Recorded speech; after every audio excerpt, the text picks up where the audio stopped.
En primer lugar, es importante hacer una aclaración, que cuando se habla de Apocalipsis, mucha gente piensa que es un libro que predice el futuro o que anuncia el fin del mundo o que describe grandes catástrofes que van a suceder en algún momento de la historia, y eso en realidad no tiene nada que ver con el objetivo del libro del Apocalipsis. El libro del Apocalipsis en realidad habla del presente, pero lógicamente no de nuestro presente porque no se escribió en esta época, sino del presente de las comunidades de la época en la que se escribió. O sea, estamos hablando de finales del siglo I.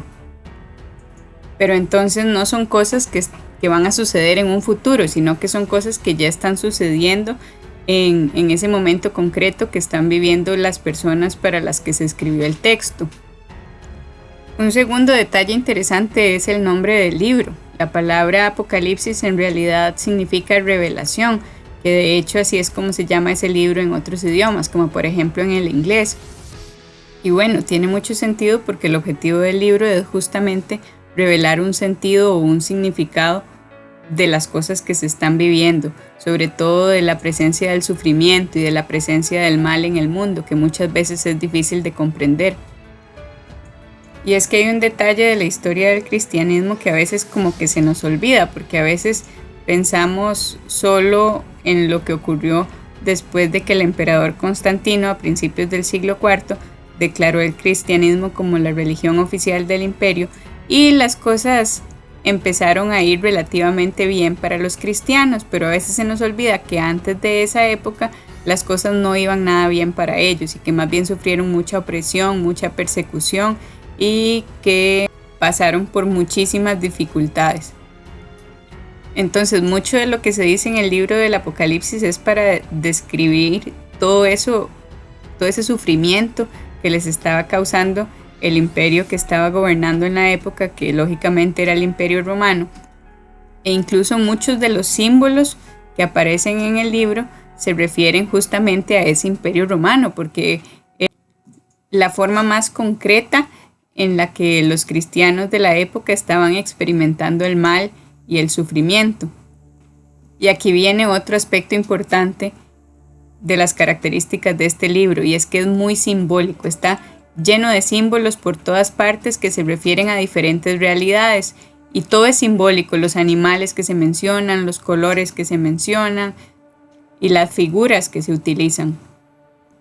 Son símbolos que a nosotros podrían parecernos enigmáticos o misteriosos o incluso tenebrosos, pero para la gente de la época que estaba acostumbrada a ese tipo de literatura, a la literatura apocalíptica, estos símbolos eran más bien muy claros, y de inmediato con solo escucharlos ellos sabían que esos símbolos se referían a Roma. Por ejemplo, les leo un texto que está en Apocalipsis capítulo 13, versículo 4. Dice: se postraron ante el dragón que había entregado el poderío a la bestia, y se postraron también ante la bestia diciendo: ¿quién hay como la bestia? ¿Quién puede competir con ella? A nosotros esto nos suena rarísimo, pero a la gente de la época, desde el mismo instante que lo escuchaba, le hacía referencia al emperador romano, porque se estaba difundiendo la costumbre en el imperio de adorar al emperador como si fuera un dios. Y así con muchos otros símbolos, todo lo que sea malo, feo o tenebroso en el libro del Apocalipsis se refiere a Roma, porque ese era el mal que estaban experimentando las personas. Por ejemplo, ese mismo capítulo 13 comienza diciendo: entonces vi una bestia que sube del mar, y ojo, que los romanos habían llegado por el mar, entonces tiene todo el sentido. Tiene 7 cabezas y 10 cuernos, que el mismo libro del Apocalipsis en otra parte explica que las 7 cabezas se refieren a 7 colinas, y la gente de la época sabía que a Roma le llamaban la ciudad de las 7 colinas. Asimismo con los cuernos, eso se refería a 10 reyes del Imperio Romano, a 10 emperadores. Y bueno, así con muchos otros símbolos, incluso el famoso número de la bestia que aparece en algunas partes del Apocalipsis, el 666, que muchos consideran como algo diabólico o algo prohibido, en realidad era una referencia directa al emperador Nerón, porque en algunos idiomas cada letra tiene un valor numérico y si se sumaban las letras del nombre de ese emperador, se obtenía esa cifra, el 666. Entonces, nuevamente, es un símbolo que hace referencia a Roma y en este caso a Nerón, que es uno de los emperadores que más persiguió a los cristianos y más sufrimiento les causó.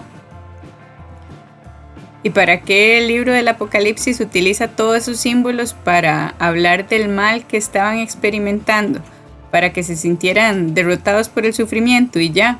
No, todo lo contrario, más bien lo que el libro quiere es dar esperanza en medio de esas dificultades que estaban viviendo y anunciar que a pesar de que ese sufrimiento parezca interminable, va a llegar un momento en que las cosas serán mejores. En realidad el Apocalipsis no anuncia el fin del mundo, lo que anuncia es el fin del imperio, que es lo que más alegría les traería a las personas en ese momento.